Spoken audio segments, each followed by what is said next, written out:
Shall I start? Yes, sir, we can start the class.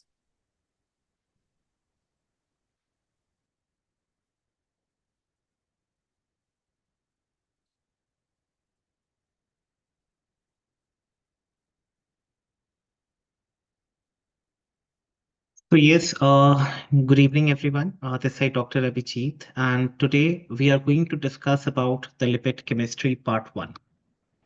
The lipid chemistry part one. So we already know the Oracle has initiated a 21 days revision series program, and it's a live class basically for the university exams, for the first prof exams, where I will be quickly revising the important topic, right, in the form of Q&A, that is the question and answer format, right? So I will be discussing the most important questions that have been asked in the recent known like 5 or 10 years, and what like important questions I believe potent questions which are important and which needs to be discussed over here. So I will be telling you how to write the answer, how to go through the question, and which question, like how many like points we have to cover, the important ones, right?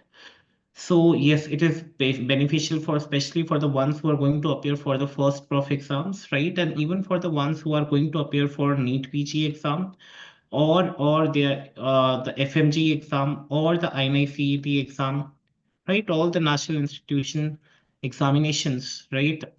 Like people can also benefit from this particular lecture. Now, guys, the topic that I will be discussing about like today, it is the different classes of the lipids, right? And the functions of the lipids, the phospholipids and the steroids and everything. I will be discussing the role of fatty acids. I will be discussing the structure and function of phospholipids. Already, this question have been discussed in the last class also, right? I will be discussing the significance of cholesterol in steroid hormone synthesis and membrane structure. What is the role of the essential fatty acids in the human body? I will be discussing the term saponification, and upon that, I will be discussing the concept of the lipid troughs and the importance in cellular signaling. Now, guys, why to choose Oracle, guys? You already know for flexible learning, guys. Once for the ones who are not watching the session live, they can also go on for the recorded version, which is available on the app. We are conducting the live classes daily from 6 p.m. to 10 p.m. on YouTube channel also and on the app also, right? No, for the practical examination, guys, you can always go on for the practical session. The recorded videos of the practicals are being available on the app, and always you can just go through those videos, right? Now, for the ones who want to cover the entire course, right, in less time, under 20 hours, we have covered all the important questions in the form of Q&A in a very crisp, concise, and conceptual manner, teaching you how to write the answer in the exams. Yes, so that is the express exam module. And the most important one, that is the hard copy book set. It is also available at your doorstep. These book sets are basically the notes that are being curated by the expert team, and it is, yes, in the form of Q&A, all the fun zones, quizzes, riddles, MCQs, how to write the diagram, the line diagrams are being made, right? So everything is being covered over here. We have the foundational classes, we have the live classes, we have the express exam module, which covers the entire course under 20 hours, right? We have one-to-one doubt clearing session. We have, okay, always you can book a doubt clearing session before. If you have any doubts with the respected faculty, you can book it and you can get your doubts cleared there and then. We have the hard copy book set, right? And the question bank, which consists of question from basic to advanced level.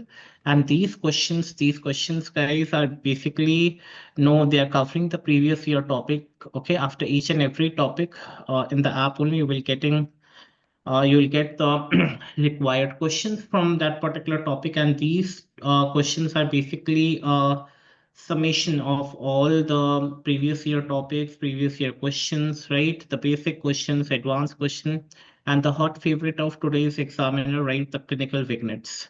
They're also being covered over here. So we have the recorded practical sessions which are being like available on the app. Now this is the subscription plan. For the foundation plan, we have this particular price. We have the advanced learning plan. We have the complete learning plan, and we have the ultimate MBBS plan, right? So that is regarding this. Now, let us start with the question number 1. Discuss the various classes of lipids and their biological function, focusing on fats, phospholipids, and steroids.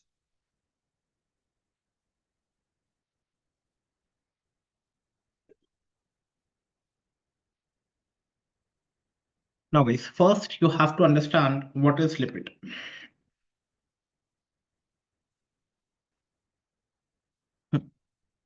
Now, since the definition of lipid is not a part of this question, but you guys have to understand that what are lipids? Lipids are nothing but the heterogeneous group of compounds, heterogeneous group of compounds which is soluble in non-polar solvents.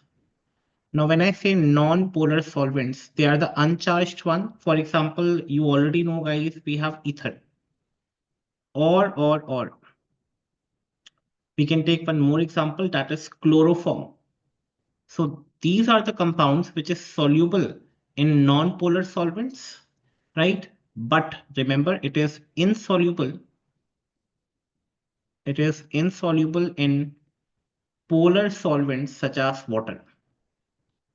Insoluble in polar solvents such as water, H2O, right? So this is something, these are heterogeneous group of compounds, right? It is basically no soluble in non-polar part, the non-polar solvents, and insoluble in polar solvents. So these are called as lipids. Now, coming on to the classification or the various classes of lipids. So remember, we have classification of lipids.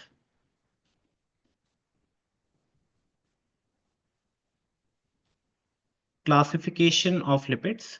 Now, it was given by a scientist called as Bloor, so it is also known as Bloor's classification. It is also known as Bloor's classification. Now, according to this, the lipids are basically divided into various classes. So we have the simple lipids, then we have compound lipids. Now, compound lipids, they are also given a special name. These are also called as complex lipids. So these are nothing but the same thing. The third one, remember, we have the derived lipids. We have derived lipids,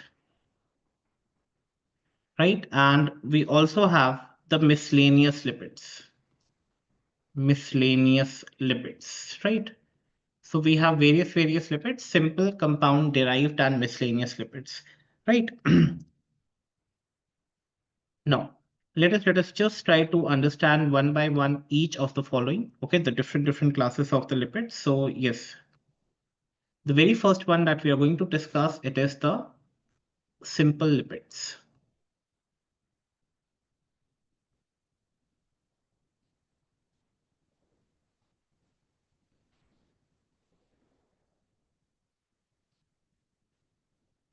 Now, simple lipids are nothing but, remember guys, these are the esters. These are the esters of fatty acid and alcohol. They are esters of fatty acid and alcohol. Now, alcohol over here, guys, the alcohol over here, the most common, MC means the most common that we use, it is the glycerol, or it can be any other higher alcohol. Higher alcohol. So simple lipids are esters of fatty acid and alcohol. In simple language, simple lipids, it is equal to fatty acids plus alcohol. Okay, now what are the examples? You already know we have oils, fats, waxes, right? Now, when we talk about fats, since the question also says, no, we have to focus on fats. So remember, guys, the fats, it is solid at room temperature, solid at room temperature. And remember that these fats are also called as triacylglycerol. Triacylglycerol. I will be telling you how this triacylglycerol is formed. Earlier, we call it as triglycerides, right? Triglycerides. Coming on to the oils one. Oils are basically, remember, these are liquid at room temperature. These are liquid at room temperature. And when I say wax, guys, remember wax is nothing but fatty acid because simple lipids, they are composed of fatty acid. But over here, the alcohol in wax, it is nothing but, yes, high molecular weight alcohol. High molecular weight alcohol. And remember, it is common example is beeswax. Beeswax, right? Now, coming on to the fats part, because it is very, very important and we have to discuss this in detail, the triacylglycerol. I will be focusing on this triacylglycerol, how this is formed. Now, when I say fat, guys, fat, it is basically triacylglycerol.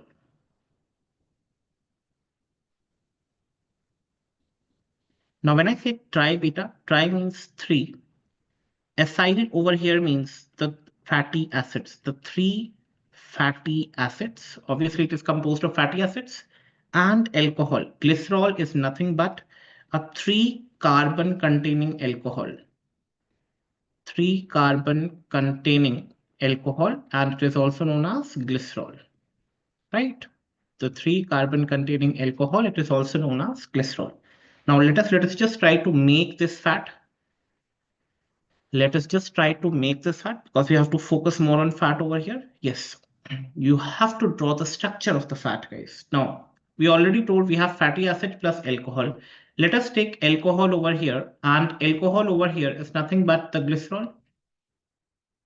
Now, glycerol, it is basically a 3 carbon compound, right? Now, 3 carbon compound, it will have 3 OH group, 3 OH group, and carbon makes 4 valencies, right? So I will just add hydrogen to complete the 4 valencies of this carbon. So glycerol is nothing but the 3 carbon compound, which you can see over here. Plus we are adding 3 fatty acids, right? Then only this triacylglycerol will be formed. The 3 fatty acid, let us name it as R1 COOH. You already know acid. Acid is COOH, the functional group. We can take another fatty acid, that is R2COOH, and we have R3COOH. So we have taken 3 different fatty acids. This R basically represents the long hydrocarbon chain. The long hydrocarbon chain. Right? Now what we are doing, we will just try to remove the water molecule. Okay, we'll try to remove the water molecule. We will take hydrogen from this alcohol and OH from this COH from the first carbon. From the second carbon also the same thing. And from the third carbon also the same thing, right? From both the ways. So we are removing this water molecule. Yes, this is minus 3 water molecules. OH and H2O, right? 3 water molecules we are removing. And now I will be forming the ester bond. Now, just try to look over here. We have this, yes, CH2. So I will first write the CH2, right? Then what is left? This O is left. So yes, this O. Then comes this C double bond O, which is left from this side. C double bond O, I can write like this, and this R1, right? This R1. So just try to look at over here. CH2, then O, then this CO we are writing C double bond O, and this R1. Again, the same thing. Yes, from the second carbon also, this is the CH. Then we have the O over here, then this C double bond O, and we have this R2. Then again from the third carbon, CH2, O, C double bond O, R3. Now guys, this bond which you can see over here, C double bond O, this bond, this is called as the ester bond, and this is basically a covalent bond. This is the ester bond, and it is basically called as the covalent bond.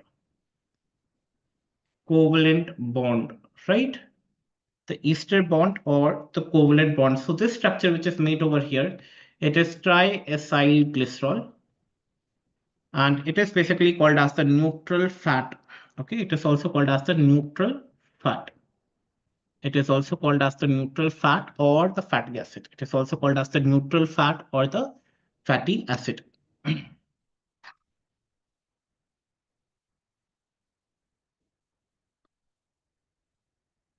Now, coming on to the next category of the different classes of lipids, right? Now,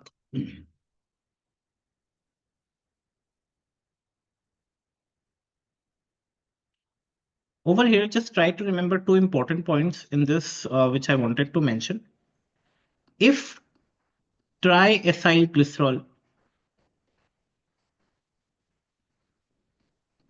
is hydrolyzed, then remember water should be added. Water should be added here, right? And remember, when water is added, what will happen? Ester bond is broken. Ester bond is broken, and that is by lipases. Lipases are basically the class of enzymes from hydrolases, right? So this is you have to remember, right? Now, if we talk about triacylglycerol, that is the fat, triacylglycerol. Remember, beta, that it is the storage form of lipids in humans, right? And basically it is stored in the form of like this fat cells, that is the adipocytes, right? So that was regarding the simple lipids. Coming on to the next one, that is the compound or the complex lipids, right?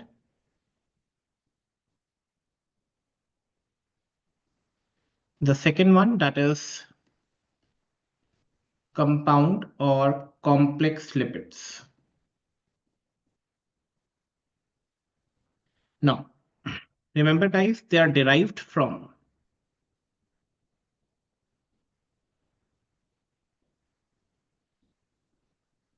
simple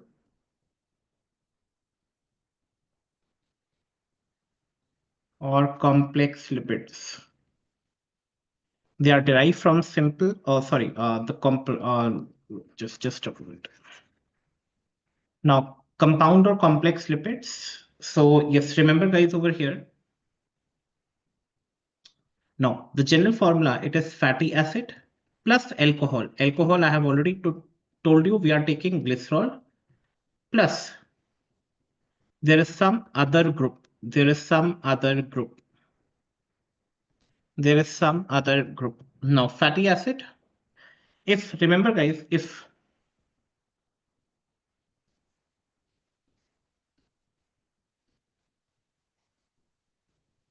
the other group is phosphate, right?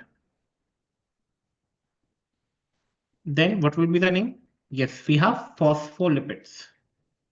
Phospholipids. If the other group is phosphate, yes, it is phospholipids. If the other group is carbohydrate, then it will be glycolipids. If the other group is sulfate, okay, then it is called as sulfolipids. If the other group is protein, let us suppose, then it is called as lipoprotein. Lipoprotein. So these are the various complex or compound lipids. Now, the third one that we should know, guys, that is, yes, we have the derived lipids. We have the derived lipids over here. Now, these derived lipids, they are either derived from simple or complex lipids?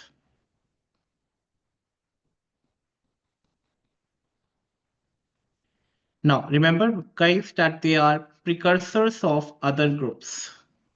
They are precursors of other groups. They are precursors of other groups. For example, we have already done with this triacylglycerol. We are adding an enzyme called as lipase. Just now I told you.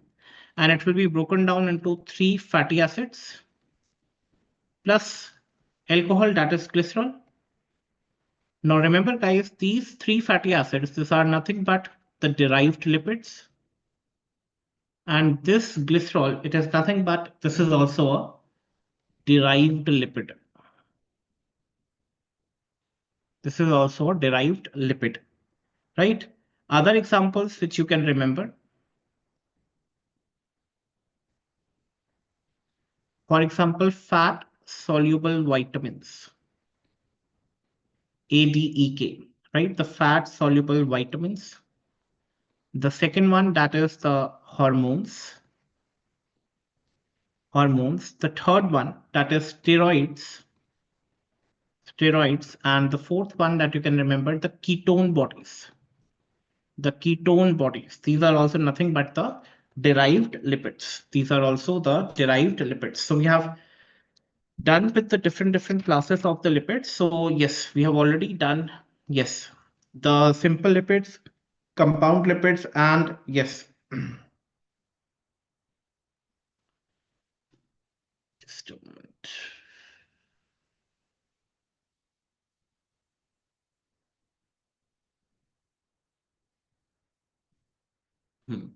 So we have already discussed all the 3 lipids, right? The simple, derived, and compound lipids, right? So let us now just in miscellaneous lipids, guys, you have to understand one thing, that the miscellaneous lipids are nothing but they are the ones which possess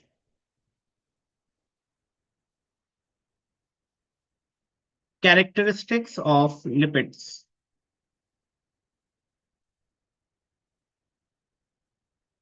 For example, if you just have to mention the examples, we have squalene, and the second one that you can remember over here, it is carotenoids. Right? So these are also the different like types of lipids, right? So yes,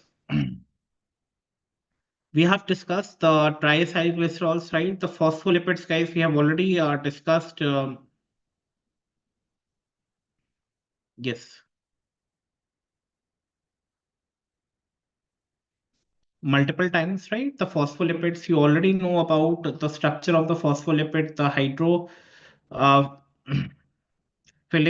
head and the tail part, right? So we have already discussed this in last class as well, right? So yes. So yeah, that was regarding this, right? So it was regarding the very first question, the different classes of the lipids, right? Hmm.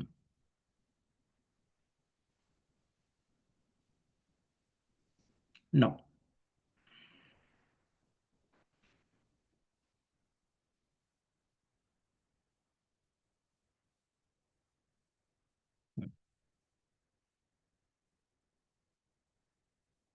Sure.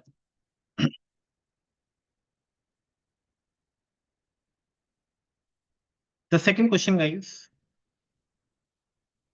explain the role of fatty acids in health and disease. Explain the role of fatty acids in health and disease. Now, first, let us just try to focus on the role of fatty acids in health. Role of fatty acids in health. Now, when I say health, guys, I'm actually talking about the very first thing, that is, yes, the energy storage, the energy source, right? So basically, you already know the fatty acids, they are, okay, fatty acids, basically, they are stored in the form of triglycerides. glycerides, right? The triglycerides, right? These are nothing but the fats only. And it is basically serving as a long term energy storage source. Energy storage source. Now, guys, remember they provide more energy per gram compared to like the carbohydrates and proteins, right? Making them an efficient energy reserve in our body, right? Making them an efficient energy reserve in our body.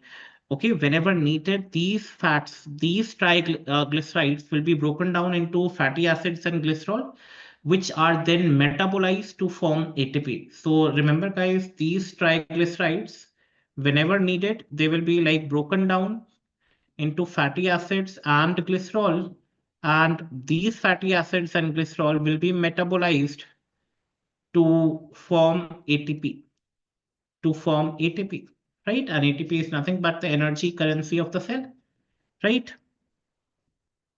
Now, these fatty acids, they are also used as a source of immediate energy. We already know immediate energy, basically it is required in exercises, right? So, for example, like if you are fasting in the early fasting stages, right? Or if there is low carbohydrate availability, in that cases, no, these fatty acids again are mobilized from adipose tissues and transported to muscle cells for oxidation. These fatty acids, okay, they are basically mobilized from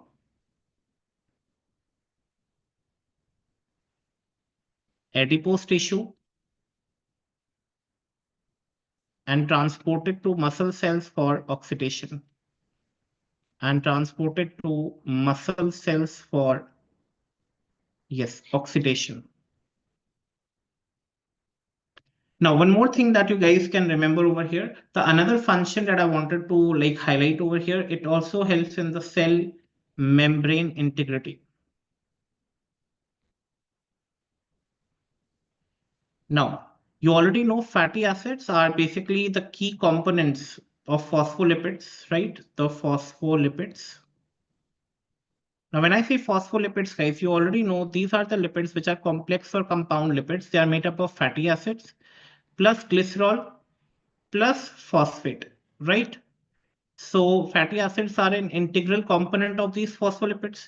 And you already know the cell membrane is made up of bilayer structure. Basically, it is the cell membrane, it is made up of this bilayer structure, right?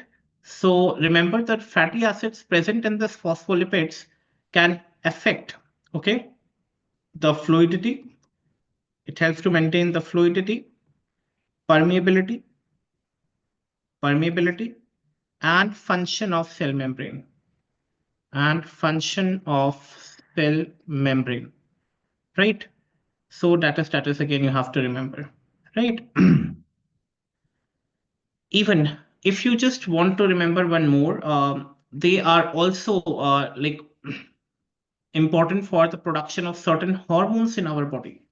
So hormonal production is one of the important function, right? The hormonal production, you already know, right? So the hormones, like these fatty acids, they are nothing but they are the precursors for several hormones, right? Precursors to several hormones. For example, yes, the steroid hormones, guys, the steroid hormones. And you already know when I say steroid hormones, I am actually talking about, yes, the testosterone, the estrogen, the cortisol, right? So these hormones are involved in regulating the metabolic functions, the reproductive functions, the immune responses, right? So yes, that is something you have to remember. Okay. So yes. Now coming on to these are the various functions that you can highlight from your end and disease guys, the disease guys. Now, What is the role of fatty acids in health? You have already done. Now coming on to the role of fatty acids in disease.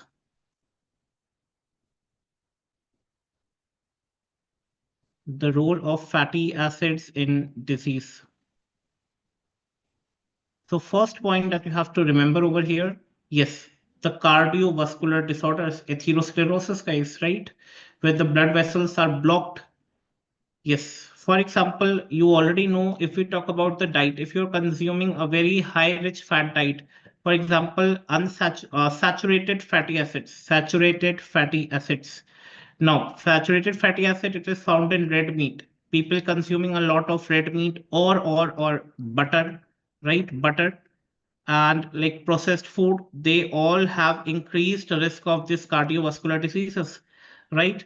So now these fats, basically these saturated fatty acids, basically they can low, okay, um, okay, they can basically increase the low density lipid, increase the low density lipoprotein, okay, that is the bad cholesterol levels in the blood, cholesterol levels in the blood. And you already know whenever the cholesterol levels will be increased in the blood, it will contribute to the formation of plaques, arterial plaques. And remember that arterial plaques, basically it is nothing but atherosclerosis blockage by these cholesterol molecules.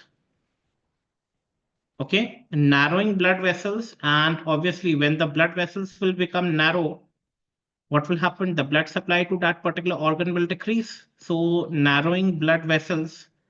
And remember, guys, it will increase, yes, the risk of heart attack and stroke. HA means heart attack and stroke. So, yes, that is which you can remember one of the points, role of the fatty acids in disease. Coming on to the next question, describe the structure and function of the phospholipids in cellular membrane. Now, hmm. Coming on to the phospholipids, guys, you already know when we talk about the structure of the phospholipids.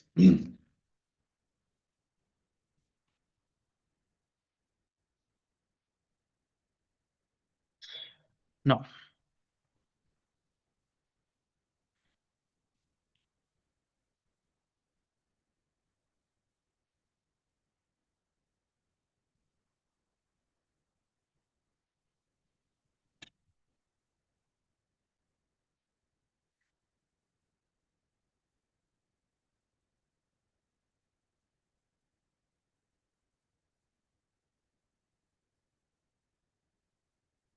Now let us first discuss the structure of the phospholipid. Now, what is a phospholipid, guys? First, you should know this also. What is a phospholipid?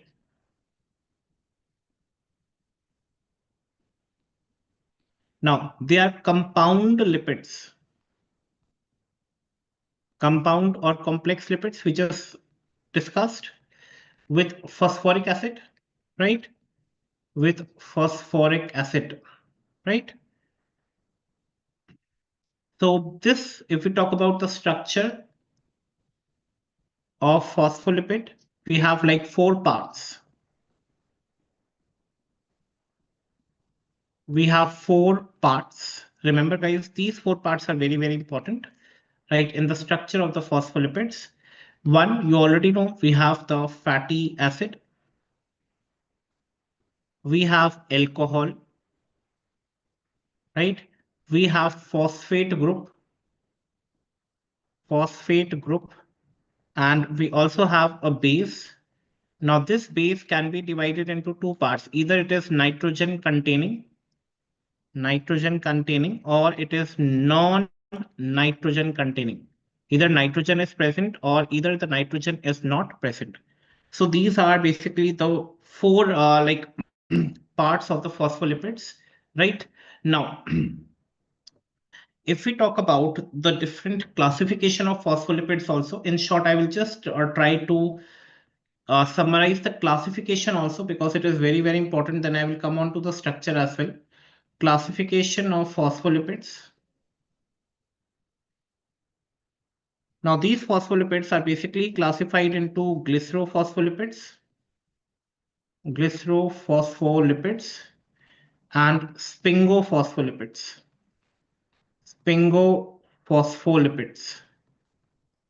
Now, when I say glycerophospholipids, the alcohol over here, guys, it is glycerol, and sphingophospholipid, the alcohol over here, it is sphingosine. So sphingosine is the backbone over here. Over here, the backbone, it is the glycerol, right? So obviously, the glycerophospholipids will be divided into nitrogen containing. Yes, the nitrogen containing and non-nitrogen containing. Right? Nitrogen containing and non-nitrogen containing, or either it can be the unclassified one, the unclassified. Examples are important. Yes, nitrogen containing, we have lecithin, we have cephalin, we have phosphatidylserine, phosphatidylserine. The non-nitrogen containing, guys, remember we have phosphatidylglycerol, we have cardiolipin, we have phosphatidylinositol.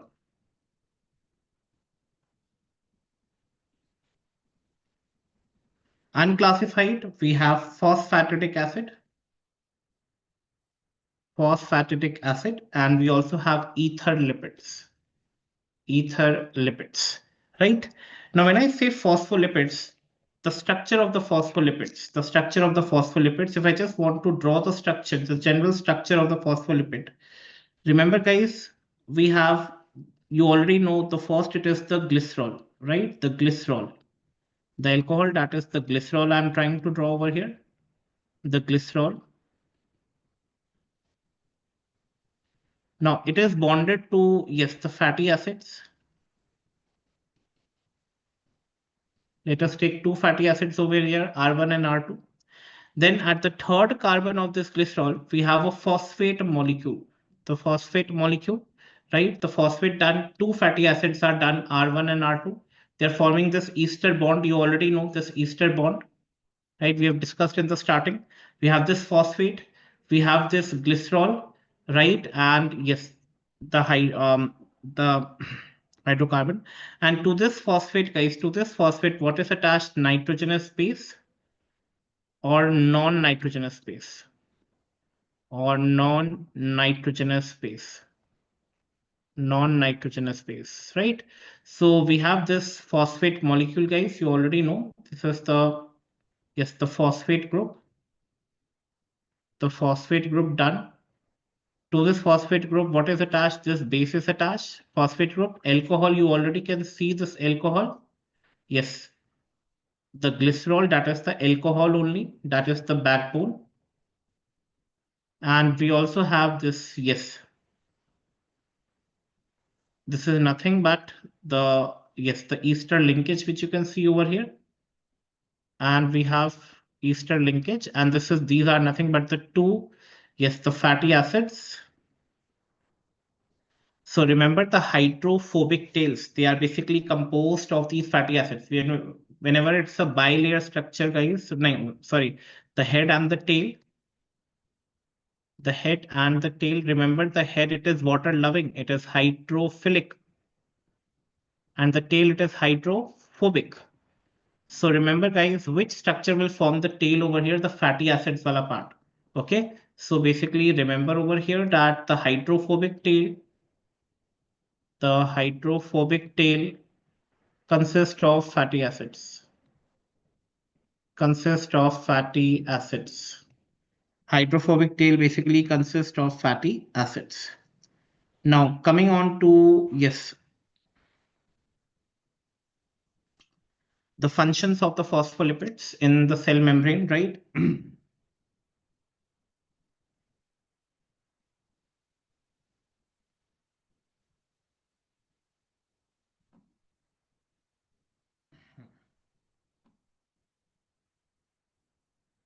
So we have discussed the structure. Now coming on to the functions of phospholipid in cellular membrane.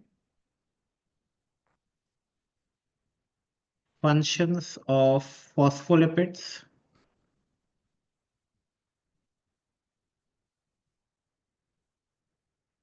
in cellular membranes. Now, guys, remember they help in the formation of lipid bilayer. They help in the formation of lipid bilayer structure, right?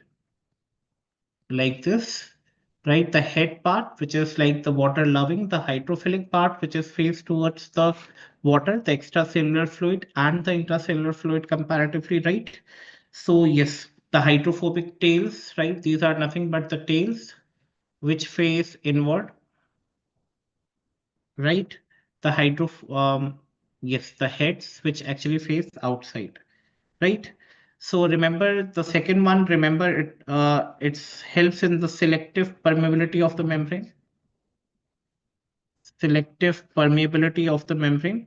So remember the hydrophobic or the interior part, basically it helps in the formation of, yeah. So acts as a, now this basically, this hydrophobic part basically will act as a barrier to passage of hydrophilic substances, barrier to passage of hydrophilic substances, right? Now, when I say hydrophilic substances, the water loving substances, the examples that you guys can remember, we have the ions. We also have the sugar molecules, right? The sugar molecules and the proteins, right? Now, we also have transport proteins, right?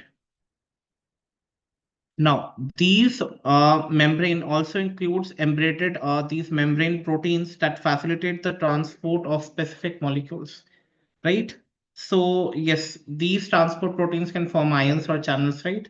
So that is you have to remember again one of the most important function, that is the membrane fluidity.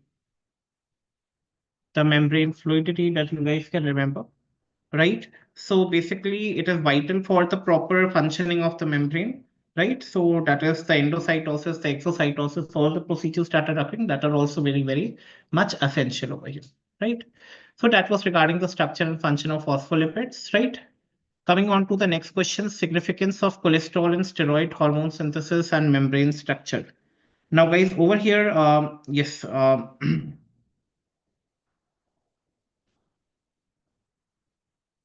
now, I'm not discussing the cholesterol metabolism since it's a very short question, guys. You just have to remember there are synthesis of different steroid hormones. Synthesis of different steroid hormones. Now, you already know we have like the glucocorticoids, and you already know the glucocorticoids, for example, like cortisol. So yes, the glucocorticoids are involved in stress response, the immune modulation. We also have mineralocorticoids. Yes, the mineralocorticoids. Mineralocorticoids, for example, like aldosterone. Aldosterone, basically, it regulates the salt and water balance in the body, right? So we also have the sex hormones. Now, when I say sex hormones, it is the estrogen. We also have the progesterone, right? So yes, even vitamin D, guys. Vitamin D, it is basically a secosteroid. It is essential for the calcium metabolism. So vitamin D is again a very, very important part, right? Now, again, the membrane structure, the cholesterol helps in fluidity regulation, guys. It helps in fluidity regulation. Very, very important, right? It helps to maintain the fluidity of cell membrane by preventing the fatty acids chain of phospholipids from packing too tightly, right? So this is crucial because membrane fluidity ensures that membrane proteins and lipids can move within the bilayer, facilitating processes like endocytosis or exocytosis, right? And even the membrane fusion can take place over here. Next one, role of essential fatty acids, guys. You already know essential fatty acids are nothing but the group of polyunsaturated fatty acids. that cannot be synthesized by the body. It cannot be synthesized by the body, and they need to be supplied through the diet, and that's why they are called as essential. They cannot be synthesized by our own body, and they need to be synthesized, right?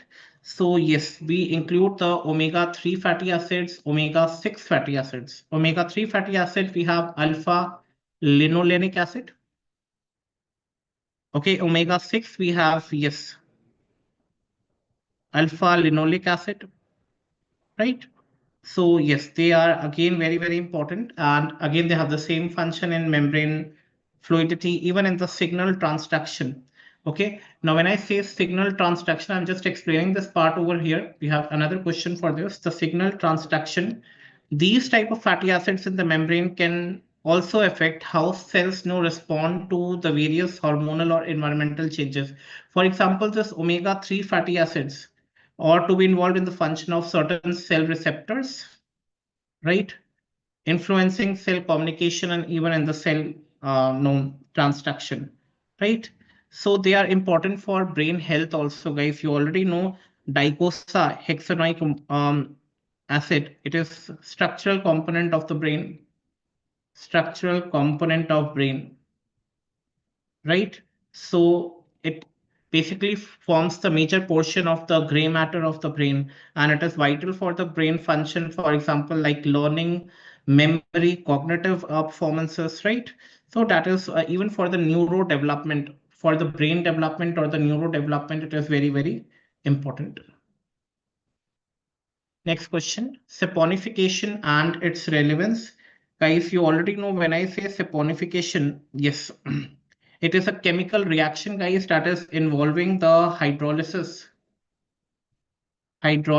of fats or oils. Oils basically means the triglycerides, right?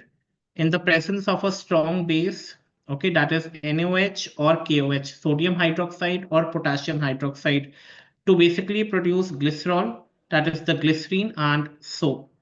Soap are basically the salts of high fatty acid, salts of high fatty acid, right?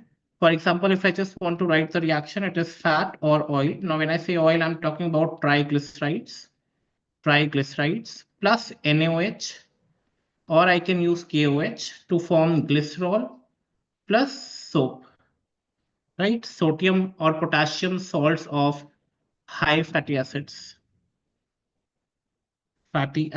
right? So that is you have to remember, okay? For soap manufacturing, guys, for biodiesel production, for glycerol production, for cleaning agents, these are the various relevance that you can remember.